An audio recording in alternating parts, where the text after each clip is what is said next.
ka mo dyan, oh.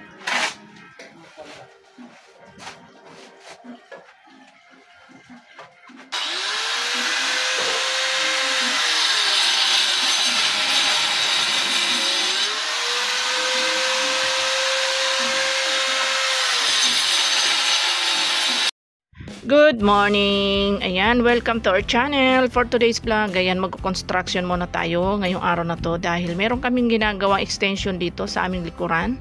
Extension ng aming kusina dahil sayang naman para naman magamit namin. Kaya naisipan namin dalawa ni Lexus TV na kami na lang dalawa gumawa para hindi na kami magbayad sa labor. O diba, umiral na naman ang kakuriputan namin dalawa. Kaya nga kami nagkatuluyan pareho kaming kuripot, o diba? Kaya ayan. At siya nga pala, gusto ko rin i-try kung ano ba pakaramdam ng isang construction worker para nang sa ganun hindi natin pinagagalitan ng mga lalaki pagka nagko-construction, para maramdaman natin kung gaano kahirap ba mag-construction. Ayan, kung kaya nila, kaya din natin. Ayan. Siya nga pala, maraming salamat sa lahat na nagsusuporta sa akin channel at sa mga nanonood ng aking mga vlog. Maraming salamat, at sa mga hindi pa nga pala nakapag-subscribe sa aking channel, ayan, pa-subscribe na at pakipindot ang notification bell. Thank you so much. Bye-bye!